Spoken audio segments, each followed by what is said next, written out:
Today, the Below Average Joe's MMA show present Cageside Rewind, the show where Dominic and I go future to the back to review some of the biggest, the baddest, the best, the worst MMA events of all time. And today, we are looking at none other than UFC 136. Trilogies have been in the discussion lately, Dominic. We're going to go back to a very famous trilogy between Frankie Edgar and Gray Maynard. Will we love it? Will we hate it? There's only one way to find out, and it all starts right now. Thank you guys for joining us for another Cage Side Rewind here. While we are getting things ready to go, Dom, I have some background about this event for you. Okay. Okay. So, UFC 136 was held on October 8th, 2011 at the Toyota Center in Houston, Texas. Texas, another relevant topic in the MMA discourse today. There was 16,164 people in attendance. It was a buy rate of 225,000, total gate of $2.23 million. Compare that to the last event at the Toyota Center, which was UFC 271, signed by Israel Adesanya and Robert Whittaker's rematch. There was a total gate of 4.3 million, nearly double what this event did 12 years ago. Wow. I guess it makes sense. It checks out, right? You look at how that card was. I mean, this was a big card, though, albeit 2 title fights we're going to see on today's show. Jose Aldo included in the co-main. But Israel Adesanya, one of the biggest stars in the UFC right now. And obviously the ticket prices and stuff 12 years later are going to be a lot more expensive.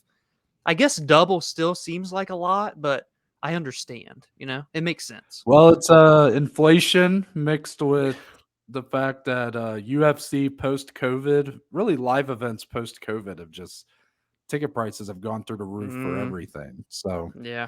you got to take that into consideration. But I do find it very interesting. There are some prelim standouts. Obviously, we're just watching the 5-fight main card today, but I figured I'd mention some of the prelim standouts to you.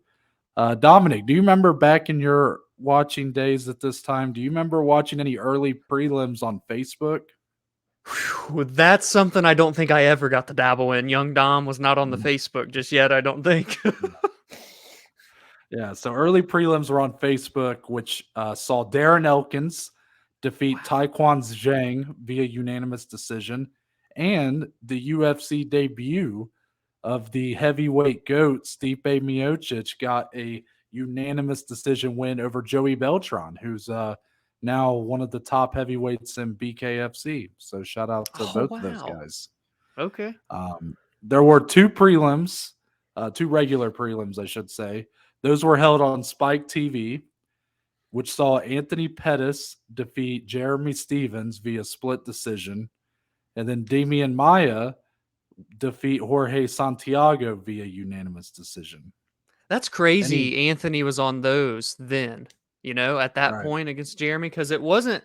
When was this again? This was 2011. 2011. Well, yeah, I mean, this was really during his rise. He was slowly but surely becoming the Wheaties box guy, is that we talk about all the time. Got it done over Jeremy Stevens. Stipe debuting. It's interesting, Dom, with Anthony Pettis. He obviously was a big name in the WEC. He came over, and I think he actually, I can't remember. I'd have to look it up, and I'll do so. But he actually kind of stumbled out the gates in the UFC, if you'll remember. He lost one of his very first fights in the UFC. Yeah, but then obviously after that, turned it around and earned himself title shot. Okay, a couple more things, Dom, before we get started. There is a fight on this main card that I thought had a very interesting background to it. That is actually ended up being given the fight of the night between Phan and Leonard Garcia. So fun fact, Dom, this fight was originally supposed to be Josh Grisby versus Matt Grice. Crispy was forced out with an injury and replaced by Phan. Later, Matt Grice would also be forced out with injury and replaced by Leonard Garcia. So you have two short replacements in this fight. You hardly see two fighters fall off and two completely new fighters just come in and take the spot on the card. Like, I don't remember the last time that's happened. It's usually just completely scrapped. You're down one less fight. So I respect it out of these two guys. Yeah. And one last thing, this UFC event does hold a record, Dom. Well, it used to hold a record, I should say. It was a record-breaking event. And that record was for the most in octagon time in UFC history, with 158 minutes and 32 seconds of in octagon fighting time. That record would stand until November 19th, 2017, when Fight Night Verdum versus Tibura would break it by like 20-some minutes. Wow. You know, I'll say this. When you were kind of naming the prelim notables, I'm looking at the card here, and I noticed that every single prelim fight went to a decision, and I thought, that's kind of interesting here. So I guess that checks out that a record like that would be with this card. Well, it does, but it also shows, like, I wonder where that card stands in the history books today, because Dominic, this card has 11 fights on it. That's actually kind of low for a lot of today's cards. I mean, 11's not exactly a big number. The card Verdum versus Tibura had 13 fights on it. Every fight on the card went to decision. So that kind of is for comparison there. Wow. But you look at the main card here, and it's not like, it's not like it's overwhelmingly decisions. So it's very interesting how that shook up. So there's a lot of the background, Dominic. We're kind of getting prepped up here for Joe Lauzon versus Melvin Guillard. Two really fun fighters, especially at this time. I mean, Joe Lauzon, I mean, is he still technically active, right? He's still technically active, ain't he? Yeah, I mean, even his last fight would have been, let's see here. It wasn't long ago. No, I forgot he had a fight scheduled and it fell out. Because he last fought October 18th, 2019 in a win against Jonathan Pierce. But I remember, was it the end of last year? He was booked, I thought, and then fell out because I remember talking about him. I could have sworn. Maybe not, though. Well, Dom, he was scheduled to fight Cowboy Cerrone on UFC 274, but Cowboy had some bad Mexican food like the night before the event. So we did preview it. We even had bets on it, and then unfortunately the fight did not take place. And I do believe Joe has said, I didn't know what he said after that, but going into that fight, he was asked about his layoff and whatnot. And he basically said, like, yeah, I mean, I'm kind of retired, kind of not. Like, I'm only going to come out for big fights, and this is a fight that excites me. And, you know, that's actually pretty cool, I think, that someone can kind of do that, just sort of remove themselves from relevancy in the sport. But they're still a fun enough guy, a guy you can count on to the point where you can always hit him up, old Joe Lauzon, be like, hey, we need you for one more. Yeah, so we're just kicking off here, 10 minutes into the first round between Lauzon and Guillard. I expect this fight to be very fun. Melvin Guillard's already just throwing jumping attacks and vicious knees to the body. But Lauzon cracked him. I mean, this is what I'm talking about. This is what you expect from these two. Lauzon's already getting his back. This is not a good place to be in if you're Melvin Joe Guillard. Rogan is having an orgasm. I am too. I can't think of a worse spot. And he's already, this is over. It's over. He got the choke in like that. Oh, he's fighting, though. That's it. Booyah. Oh, it's over. Wow. What a way to start a card. That fight lasted under 50 seconds, Dom. I think it was 46 seconds. Wow. And yet, somehow, there's 10 fights on here that carried a load for making it one of the record at the time for the longest event in UFC history. I bet for those fans in attendance too, for those that were there from the first fight and they're like, oh man, 6 straight decisions, to see that, they got to be good. Maybe that's why Joe Rogan just went extra crazy just now. I went crazy. You know, I didn't even hear Rogan that much because I was talking over him the whole time. Dude, that is such a perfect encapsulation of Melvin Guillard, like as a fighter. Dude just bum rushes you, throws some very powerful, very just athletic attacks, hard knees, punches, whatever, jumping, spinning attacks. And then he gets cracked and likely loses in pretty short fashion. A bit of a Daniel Lacerda to him here, Yeah. Melvin Guillard. Yeah, he's got that dog. A kill or be killed, man. Gee, my knee. I think nowadays the UFC's production does a much better job of. Was that Luke Rockhold? That was Luke Rockhold. Yep, very young Luke Okay. Rockhold. Anyways, what I was saying is I think the UFC production team does a much better job of getting the crowd noise into the events nowadays. Yeah. I don't know if you yeah. noticed that, but that's something I definitely feel. Yeah, it looks like Nam Phan's really trying to back up Leonard Garcia, and Garcia's having none of it. He is immediately throwing combinations as soon as Nam Phan gets into the pocket. Uh-oh. But Oh, now boy. he's backing Oh, him boy. up. Look at that. Oh. There we go. Here we They're go. trading a little bit. See, as soon as Phan was able to back Garcia Oh. up, that was the first back step. Now he's dropping him. That was the first back step Garcia had taken in this round. Yep. And immediately it paid off for Phan. So I expect to see more of that as the fight goes on. Mm-hmm. Oh, that was a good left. Well, by there you go. Garcia. There you go. That was a great counter left. Oh, my sweet heavens. That could have been brutal. Oh. Good. Ooh, Oh. ooh. Oh, boy. There we go. Some nice ground and pound, but gotta watch out for them up kicks. Mm-hmm. Oh. Oh. He pinned them legs back there. Yeah, that would be a bad time if you're watching MMA. That'd be a bad time for your mom to walk in. Walk in the room.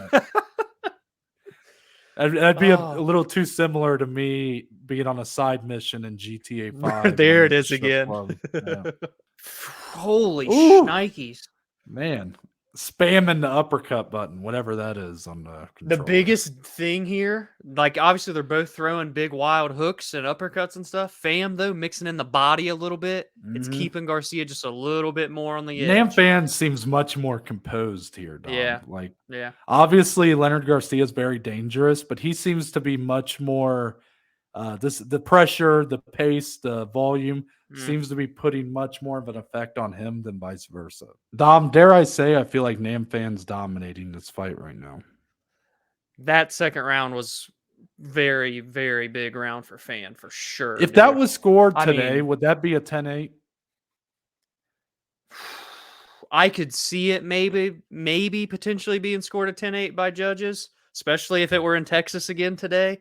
But I mean, dude, Garcia, what he was throwing was mostly missing. Phan was That's not what I was missing. saying. Yeah. Golly. But it only lasts so long though before they start going rock'em sock'em robots again. Oh, we dropped him. Garcia dropped Phan right there. Caught him at the left.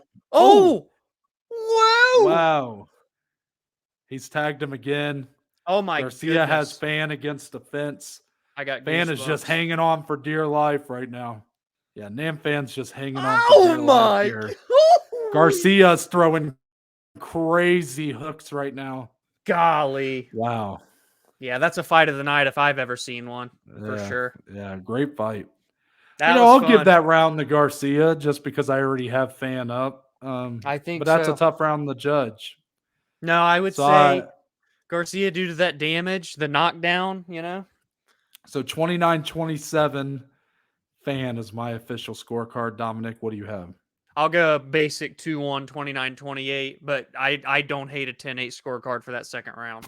That was fun. Ref was all business, man. That guy, talk about no nonsense. Keith Peterson might have to give up that nickname. That guy was like, if you even think about taking this fight to the ground, I will stand you up. This is not grappling. This is a striking kickboxing. This must be a kick. This is a kickboxing ref here. Yeah, like you were right too. This is Chael's first fight since the loss to Anderson. They fought in August of 2010. This is October 2011. So kind of a big layoff for Chael. Well, if you remember, Dom, Chael had a layoff probably due to the fact that he was suspended because he tested positive for PEDs following the first Anderson Silva fight. Brian Stann's coming in on a 3-fight finishing streak, including a win over Chris Lieben. Dom, back in your day as a young fight fan, a young Anderson Silva super fan, was Chael Sonnen the devil to you back in the day? He was the ultimate anti-hero for sure. I wanted nothing to do with Chael Sonnen. And now he's like my favorite MMA personality, or one of, arguably. Yeah. What a world. Yeah. I just imagine you like watching the build up and seeing the clips of Chael talking about having Anderson's wife make him a sandwich. He's gonna smack her on the ass and stuff. When he was And like, you just getting so built up with rage. he's like, Anderson, you absolutely suck. And I'm like, no, he doesn't, Chael, you son of... So like as a kid, you know, it's so easy to get into like the footballs, the basketballs, the baseballs, because you grow up playing them as well. But Right. when we were growing up, MMA was hardly even close to what it is today. Right. So not only was it hard to like get into as a kid, but it's just, as you're probably not going to see this much as a kid either on TV, and especially because it was pay-per-view based, a lot of it, especially during these early days too. So yeah, I do remember occasionally watching when the UFC first went to Fox. They would pretty frequently show like either fights or old fights. I'm not talking about Mhm. like cards, but they would like I remember watching Chuck Liddell versus Vanderlei Silva on Fox one time, Yeah. and obviously that fight's awesome. So Yep. I was I was like, I really wanted. I even had my grandma one year for Christmas buy me a Forrest Griffin action figure, and I had Oh, never seen a wow. fight. And as a young kid, did you actually like really enjoy it back then, or were you kind of like, this grappling kind of boring? I want to watch WWE. Like, I feel like, yeah. See, that was the thing. I was such a WWE kid. I was still love that more, but I don't ever remember thinking it was necessarily like boring at any point. Like, I right? think I enjoyed it, just didn't appreciate it as much as I did like the WWE, the scripted, the Yeah. storylines, all that fun stuff, you know? Do you remember like a certain card, and we might have talked about this before? Was there a certain year or card that sticks out to you where you really your fandom took that next step Took the next step. to Oh, being man. like not necessarily where you are now, where you're like hardcore every week watching, but took the next step to where you were basically following the sport regularly? It had to have been an Anderson one. I'm trying to think. I feel like it would have been before the first Chael fight, but like 100% for certain after the first Chael fight for sure was like a next step for me. Mm, But I feel like just Anderson in general, like him beating Rich Franklin was a big deal. Rich Franklin right. from Cincinnati, Ohio, you Hmm. know, the Ohio boy, best in the world at the time. Anderson just dismantled him. So again, it's all just me simping for Anderson again, but truly, like that's what allowed me to take the next step was him Mm. just starting that run of terror, you know? Yeah, yeah. And I actually have a follow up, Dom. I've told you a story about my dad meeting Rich Franklin. I Hmm. actually got an update from that story from a third party. My cousin Caleb actually slipped in a little fact about that story that I didn't even know myself. But I'll tell you that as soon as we get through the intros here. Okay. Okay. So I think I've told you about how my dad was a bartender. Rich Franklin had actually came in there a few times. And this was at the time when he was either UFC champion or right after he had lost the belt, but definitely in that time, you know, where he was one of the best fighters in the world. Yeah. So my dad obviously did not know who this guy was, but he would talk to him, whatever. Well, Dom, my cousin Caleb came up here and stayed a couple weekends ago. I start telling him that story, and then it just kind of ends. I'm like, yeah, my dad met Rich Franklin, blah, blah, blah. He goes, dude, I know he met Rich Franklin. We met Rich Franklin. And I'm like, what? And I usually have a very good memory. So I'm Yeah. like, kind of, what? He's like, no, yeah. He said we were outside the restaurant Hmm. and we saw who ended up being Rich Franklin standing there talking to like some of the workers, like my dad and whatnot. Hmm. And me and Caleb were like, whoa, look at him. Cause I guess he had a black eye and stuff. Oh, And he had mentioned that he had been in a fight. And we were like, whoa, that's so cool. So yeah. apparently, Dom, I was within a touching distance of a young and superstar Rich Franklin. Had no Wow. idea who I was in the midst of. Had no idea I was looking at a guy who I would eventually be covering the sport he did on a podcast. Small world. Isn't that beautiful? Gosh, you got to Yeah. love stories like that. It's just so special. During Chael's prime, he really was a fucking dog, man. He He was a was beast. relentless with the takedowns. He's still got the back.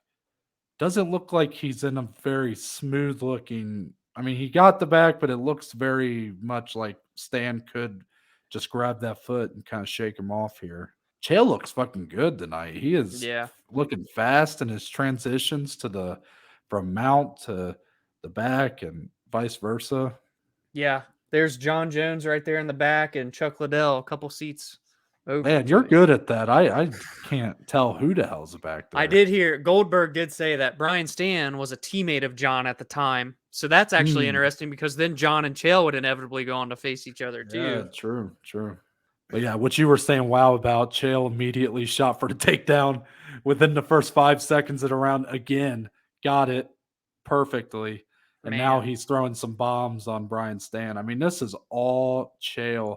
Brian Stann has no answer for this aggression, for these takedowns, nothing. No, not at all. We might be heading toward a stoppage here, Dom, if I'm being honest with you. I mean, maybe.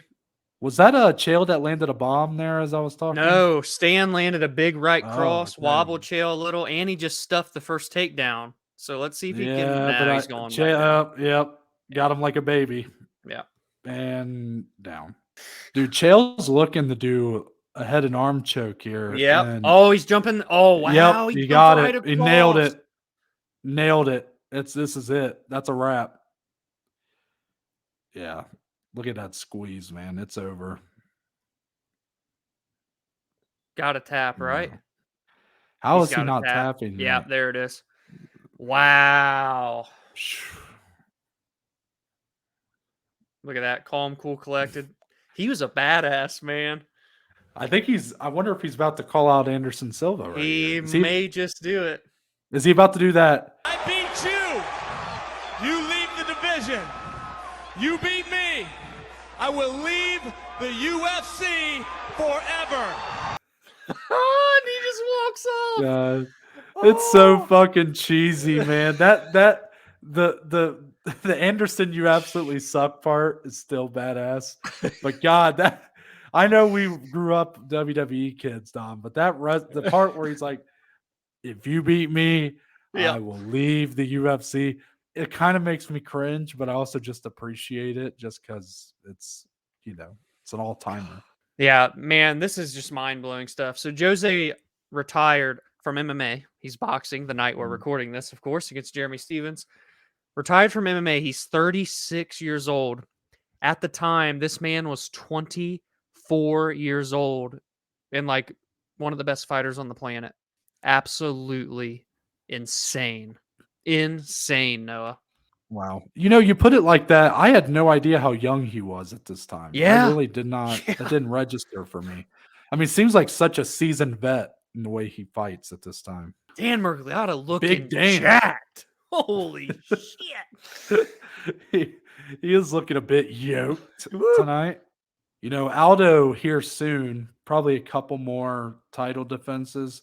He started getting a bit of a bad rep with fans for going to so many decisions, Dom. I don't know if you remember that, but I read about that a little bit where as good as he was being called like decision Aldo because he couldn't get a finish. Although I think his next fight was his first one against Chad Mendez, and he put his lights out with a knee in the first round. So, just shows fans, just like the fight of the night was getting boos in the third round. Like, what are we doing? Yeah. And especially when we're talking people like Jose, and even Anderson had that little run, right, with a couple boring decisions and stuff. But these dominant fighters, when they're in their prime and in that run, they just have to be appreciated. And I know it's easier to say in hindsight, but like it's greatness, man. Yeah, and I'll admit I'm being kind of, when I'm talking about how that's crazy people did that to Aldo, I kind of done that with Izzy a little bit. And I kind of we've had those discussions. It's very easy in the moment to sort of, I don't want to say hate on greatness, but to criticize greatness. Yeah. And yes, really, we do need to be better about just appreciating it in the moment. God, Jose is a scary man to go up against. You can Mhm. you kind of sense it with Kenny. Like, don't get me wrong, he had a good first round, maybe even won the round, but you can still sense that like he has to play it somewhat safe here because of how dangerous Aldo and explosive Aldo can be. Explosive. Yes, that's the word. Dominic, I mean, we kind of know the result of this fight, so I'll just tell you. Kenny Florian, this is his last fight of his entire MMA career. Is it actually? Yeah. Wow. I did I not didn't know realize that. For some He's reason, I been thought he lasted retired a for little 12 while. years? Yep. Holy Hasn't shit. fought since. Jose was a little bit more aggressive that round, did a little bit more damage. Still nothing big has happened. I want to see if someone has a big moment. A big tide turner is what I'm looking for. Yeah. This is something we never really got to see that often from Jose Aldo's career was grappling and jiu-jitsu. Like he's a jiu-jitsu black belt and all that stuff, but it was always him wanting to be striking predominantly. Yeah, and interesting that he would initiate it with Kenny Florian, a 4th-degree black belt, by the way, in jiu-jitsu. Going to be 2-1 Jose going into the 4th round, I would say. Yep, with round 3 being the most decisive, one-sided for so far. That was a good round. Jose looked clean. Fantastic takedown defense from Jose. That's something that's always just been unreal. Haven't like a few of these looked like it would end Anybody with else Florian goes down. finishing it. Yeah, And Jose is somehow like he's not even like it's a real good sprawl, but it's not like he always looks like he's caught off balance when he gets shot on, and somehow he stays up. I mean, that's really incredible stuff.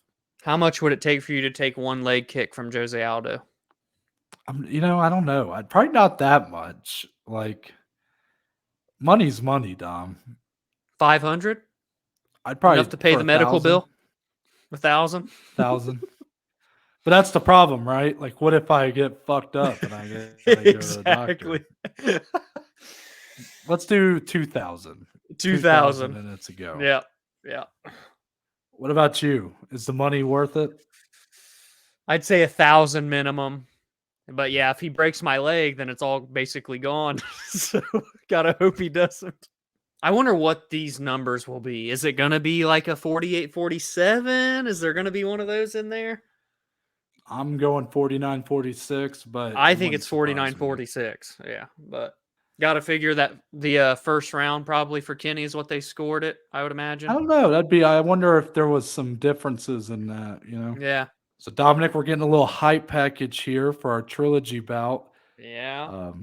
Believe there's been something like 16, 17, 18 trilogies in UFC history. And this one is definitely up there for one of the more fun ones to go back and watch. First fight, very low key. That's when Maynard got the win. It wasn't like some very hyped up fight. It was before either guy had really established themselves as a champion or a contender. But then that second fight, one of the all-time. That's the UFC one we're seeing fights. here too. Yeah. So really, it's a weird one because we never got a fourth fight, but the trilogy ended 1-1-1. 1-1-1. Yeah. I don't think anyone can pull off a head of gray hair better than Bruce Buffer. I mean, the dude just looks like a G. Absolute G. There's Venom on Frankie's trunks, and now they're the premier sponsor for UFC apparel. Honestly, didn't even know Venom was a company back then. Oh! Wow. Oh my God. He's about to do it again, Dom. He's going to do what he did last fight again. Gosh. Oh my God. Oh my gosh. Oh. Dude, he is throwing reckless abandon here. Oh, Gray. You would think Gray would learn a little bit from last fight when it didn't work. Like, just stay patient. But no, he is still just going 0 to 100, like so quick here. Oh, he dropped him. Oh, wow. Oh, he's hurt bad. He's got a hold of the leg. Oh, man. Rosenthal looking very closely.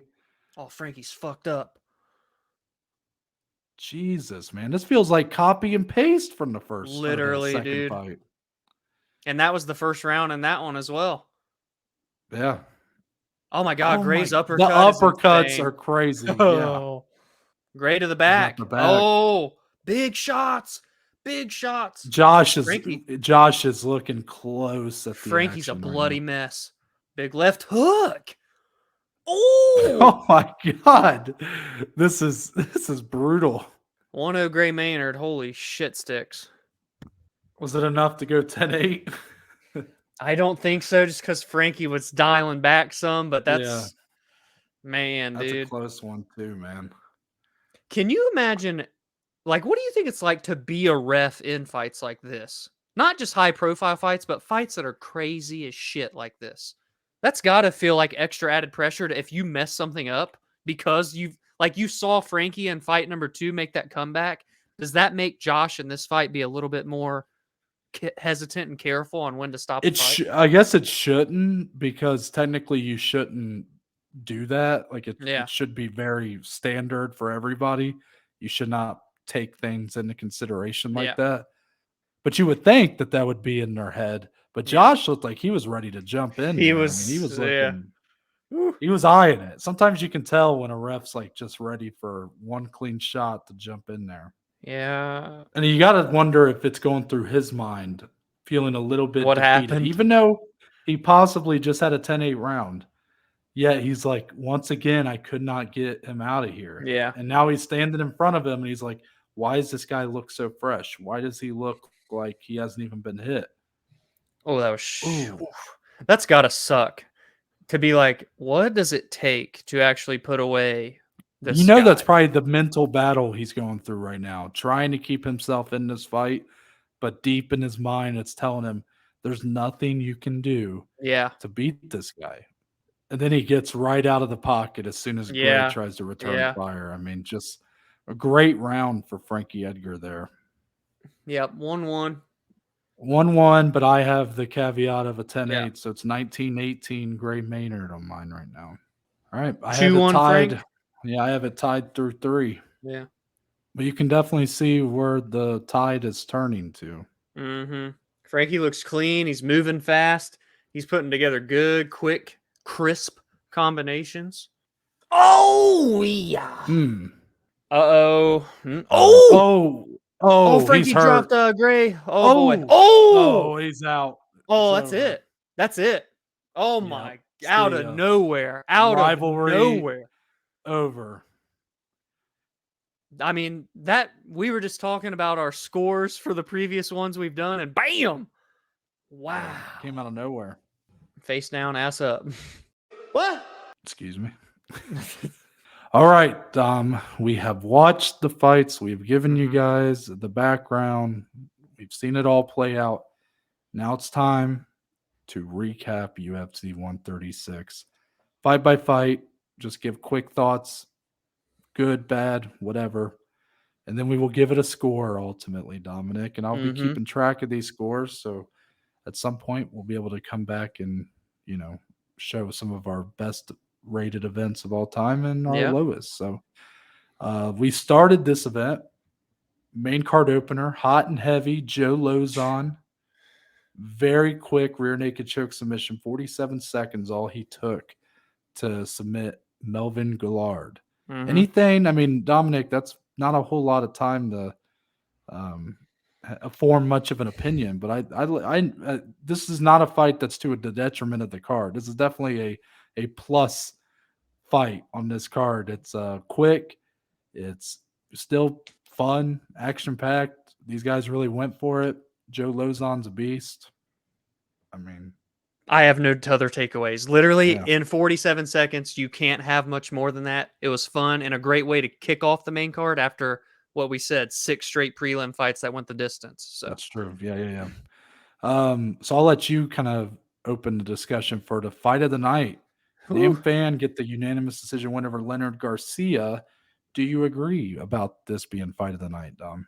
I think so, especially on the main card. I would go fight of the night. That was I guess really that's fun. With the understanding of the main card. We didn't watch the prelims, so yeah, super fun fight. 2 guys that kind of fizzled out, never did anything too crazy with their careers. But sometimes I think that's what's so cool about doing these cage sides is you'll see some people that maybe you kind of forgot about or just didn't really remember much of their careers, but you see them in a fun fight, and that's all that matters when we're going back and watching these. So Nam Fam gets revenge, by the way. This was a rematch against Leonard Garcia. Back and forth, tit for tat. The third round especially was an absolute banger. It was a phenomenal fight of the night for sure. Yeah, I think their first fight might be even better, to be honest. I've seen both of them, and I thought this one might have been the one that was like fucking awesome. This was still a great fight, but once I was done with it, I'm like, I'm pretty sure their other fight's better. But that Yeah. speaks to what these two guys can bring. Like they just sometimes the styles they just mix magic, and that's Yep. what you kind of got here. Just a lot of fun. Nam Fan. The storyline going in felt like he was robbed. It was a very controversial decision the first time out. He rights those wrongs here, even though it went to a decision again. Yeah, and unfortunately, Noah never got the trilogy, but it is what it Never is. did. How about Chael Sonnen getting that submission over Brian Stann, 3 minutes 51 seconds around number 2. I mean, this was one-way traffic. Chael Sonnen, over a year-long layoff since nearly dethroning Anderson Silva for the middleweight title. Didn't happen. He gets submitted in the 5th round of that fight. Test positive for PEDs afterwards. So he has the layoff. He comes back here and looks just as good, if not better, than he did before the Anderson Silva fight. I mean, what a performance here from Chael. Relentless with his takedowns per usual, but just a very aggressive performance, all business. Yeah. And then a great little post-fight interview, the little call out of Anderson, all-timer there. So definitely adds some value to this card. Yeah, for sure. Like, there's no other way about it. It kind of set the tone for what would be a humongous rematch, one of the biggest rematches at the time between Chael and Anderson. Really, just a great performance. Quite a way to bounce back. Because you look at that fight that Chael had with Anderson, he was winning the fight, was going to be the champion, subbed in the final minute of the 5th round. It go down in history. And then to bounce back against a stud in Brian Stann at the time in a big way, statement. Yeah. Our first of 2 title fights, co-main event, Jose Aldo would make the second defense of his featherweight title against Kenny Florian. Unanimous decision, 49-46 across the board. This one felt a little bit more like a come down to earth fight, like especially in the championship rounds. I was kind of yawning a little bit. It was definitely not the best fight in the world. Was there anything that kind of stood out to you or anything you enjoyed or didn't like that much about this fight? Honestly, it was kind of just like, right down the middle. Nothing really crazy. There weren't really big takeaways. The most surprising thing was that I didn't realize that was Kenny Florian's last fight of his entire career. Would be that loss to Jose Aldo. But yeah, I mean, I know this was kind of during Jose Aldo's reign of terror and the 7 title defenses he had in the UFC, but there just wasn't a ton to take home from this one outside of just seeing Aldo being as great as he was. Yeah, Aldo looked great here. Kenny Florian, he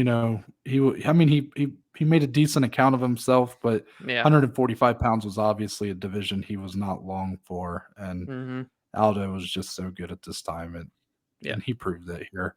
The main event, Dominic, the trilogy bout, Frankie Edgar looking to defend his lightweight title, also looking to get his first win in the 3rd fight against Gray Maynard. Of course, the draw the second time out, Gray Maynard won the first fight. And Frankie Edgar did just that out of nowhere towards the end of round 4, ends up with the knockout. Honestly, this fight felt somewhat similar to the second fight. Not quite as good as the second fight. The second fight's an all-timer. But here it felt like both guys really didn't or I shouldn't say neither guy. Felt like especially Gray Maynard didn't really learn any lesson from that second fight because he came out super hot, super aggressive early, hurt Frankie Edgar multiple times, knocked him down multiple times, just like the second fight, but then exerted so much energy in that round that he essentially seemed either he was gassed the rest of the way or he was so nervous that he was going to gas out like he did in the second fight that he became completely hesitant the rest of the way and reluctant to get in the pocket and trade with Frankie, which was where he was having his success to begin with. So it reminds me of a performance like Anthony Johnson fighting Daniel Cormier the second time, where it's like the fight feels very similar to the one you've already seen. Yep. And I always kind of wondered when we were talking about it, I'm like, it's kind of interesting this rivalry never got a fourth fight because it was 1-1-1. So you feel like, you need a winner. But truthfully, after seeing this fight now again, kind of get it. Because even though it was tied up, like Frankie really put a stamp on this one. And the fact that Gray really hadn't, there was nothing that Gray had shown here that he hadn't already shown. In hindsight, obviously, he kind of fell off after this fight, and but I wouldn't have minded seeing a fourth fight at the time. But of course, I think the next title fight Frankie would have would be against Benson Henderson, and he would actually lose his title there. So, an interesting end to this kind of era of the lightweight division in some ways. Yeah, for sure. I mean, really copy and paste. Noah kind of hit all the main talking points there. It was fun. It was a trilogy. That's what's always cool. I think Noah said, like 16, 18 of them total in the UFC's 30-year history. It was cool to see that get closed once again, going back to see that rivalry shut down.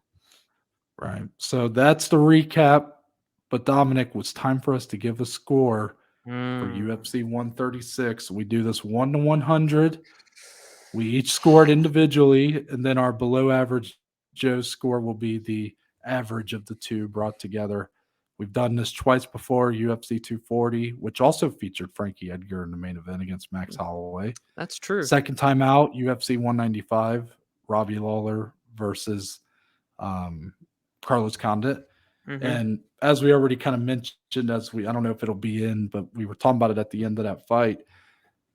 UFC 240, our average score was a 48.5. UFC 195, an 83.5. So I'm going to ask you, Dom, where does this one fall? I think it falls in between the two. Our passing grade, for those that are new, it's a 60, right? Like 60 is like you should watch it, right? Kind of the pay-per-view if portion. it's below a 60, we don't recommend watching the whole card. If it's a 60 or above, we recommend you at least check it out once. Yeah. So with that being said, with our two other scores, and it's all rattling through my brain, my biggest, actually, I don't even want to get long-winded. I'm going to say the score. I thought of my spectrum, but my number I'm going to go with is 71. 71. Okay. So take into account opening bout, very quick but fun. Good way to open the card, exciting. Yep. Second fight was the fight of the night. Very good fight. A rematch from an even better fight. Both guys really brought it. Phan, Garcia. Not a ton of heat to it in terms of not a ton of stakes, but still a great fight anyways. Chael, one-sided beatdown of Brian Stann, but I thought it was still fun enough of a watch considering the history about where Chael was at this time. There was probably a lot of uncertainty of how he would come back from popping for PEDs, a year plus layoff. The Aldo Florian fight, not great. Aldo's greatness on display, but definitely not. It's the weak part of this main card, in my opinion. And the main event I thought was it was a B-rate version of the second fight, which is not a knock on it. It's a good fight, but not a great fight. I'm going to go, Dom, 77. Okay. 77. So that puts us at a 74 for UFC 136. Definitely makes this a good card. Probably just misses being great. But there is some great elements in here for sure. Most notably, probably Phan Garcia, and I would say the Chael call out of Anderson Silva are the two highlights here. And then the Frankie knockout of Gray Maynard. You can watch the whole fight, but really the knockout sequence is definitely, those are my three probably standout moments of the night. Yeah, watch the first round if you're not going to watch the whole fight, and then go watch the fourth round, and you'll get the gist of basically what happened in 2 and 3, kind of the way the tides turned. So I think that's a good number. A 74, nice. They didn't necessarily get close to failing, but it's not quite a B or a great card like Noah said. Yeah. I think that's a very solid score. Yeah, so that's been the third edition of Cageside Rewind. We are going to make an effort to get these out more frequently, not to the point of weekly or bi-weekly, but I think I would love to be able to put one of these out at worst every other month. Right. And Yeah. obviously in the months in between, probably do like a verbal sparring. Yeah. It's all fluid because we have schedules, we have Mhm. lives, it's sometimes difficult, but we love doing these, Dom, Yeah. and because of that, I'm excited to see what could come next. Like Mhm. once we get into like Pride Yep. and even some of these other, like these are going to be cards that are very foreign to us in a lot of ways. Like, so we're definitely going to be learning a lot. I'm excited to Mm. do it. Dominic, there's only one way we end the show though, and that's Yes. with the little closing statements. So we Mhm. are recording this on Saturday, April 1st. Happy April Fool's Day, everybody. Dominic, do you have any closing statements for the show? Okay, I do. Look at me. 3 straight closing statement segments. Well, this could hiccup in between episodes where I don't have one, but you guys get the point anyway. Mm, It's Big Dave's birthday today, actually, but this weekend we're doing the celebrations, the dinners, the lunches, all that fun stuff. Last night, we went to a Chicago style deep dish pizza place. Noah, I've not had Chicago style deep dish and I know we since we had were it in during our Chicago. I had it there and then maybe like 1 or 2 other times at another place here in Ohio, but it's been a long, long time regardless. Mm, And I'll tell you, it was pretty solid. I gave it a 7.5 on the Barstool app. I love rating pizzas on the Barstool app. Shout out to Davey Page Views. But I guess my question is, do you like the Chicago style deep dish? And even as a bit of a spinoff, what is the go-to pizza? Are you getting a deep dish? Are you getting a normal traditional crust? Are you going super thin? Where do you fall on the scale? mm. Deep dish is on the lower end for me of pizza. Yeah, I I think will so. say I surprisingly enjoyed the deep dish pizza I had when we went to Chicago last time, and that was just in an arena, right? Like not a Oh yeah, I forgot about that, dude. Yeah. I was Wintrust thinking of Arena. our Like, yeah. wait, when did we have I it was thinking before of then? our school trip to Chicago way back in 7th grade. I Oh, totally forgot about in no, when November. I thought you also had That shit pizza. was good. I That actually was thought it good. was good, but you wouldn't expect to get like good quality Yeah. Yeah. Chicago style pizza at Wintrust Arena. But I had Chicago style pizza from one of the more revered places in Chicago when I had went for a actually Walking Dead convention back in Mm. high school, and I didn't really like it. I thought it was like just I don't know, it just You wasn't have to my be in like a mood, like it's a it big just meal it's a and bit of a chore. It's a bit of a chore to like try to eat this yeah. pizza. My go-to, like I typically do just like a normal style crust and Mhm. everything, but New York style is Yeah. Yeah. big pieces but thin. That's a big one for me because I grew up loving Pisanello's local Oh yeah. joint. Yeah. There's a few of them, but the one Yeah. closest to us, the Reapers, never Woo! forget me having all the bunch of our football team over for Floyd Mayweather, Manny Pacquiao, actually, Yep. and Yep. we got 3 Reapers. Me and you go pick up another friend of ours, Josh Clark. By the time when we left, there 1 Reaper was down, but there was still basically 2 whole ones. Right. Somehow in the 20 minutes it took us to pick him up and come back, the other 2 were just gone. Did we even get to eat any that night? I don't even remember. We did a little bit, but then we Okay. left and came back and somehow it was all gone. I, to this day, believe somewhere in the bowels of that house that we don't even live in anymore, that there is a full Reaper pizza just hiding away Oh. somewhere. Wow. The mystery will live in infamy. Because my mom's friend even had to go pick us up more pizza. Like we had more Dominoes brought in. And like legitimately, I know those are probably don't know like what's a Reaper. Oh It's yeah, the never size of explained that. like a twin size bed. Like it's a humongous, it's a It's a huge mess. pizza. A twin size bed. Yeah. You And can there were literally 3 of sleep them on it. gone. You can Yeah. sleep on that pizza. You literally could. 3 of them, call that a king size bed. Exactly. And they were all gone. All gone. Yeah, I mean, there was only 1 gone when we left. Somehow 2 of more were gone in 20 minutes. And don't get me wrong, we had a decent mean, amount of people there, There but was 30 plus people in my basement. I mean, there's a lot. yeah. But I still believe that someone did something with one of those. Like someone stashed it away, I don't know what happened, but someone wanted that all to themselves. I think I agree. Yeah. As far as for my closing statement, Dominic, I don't really think I have anything.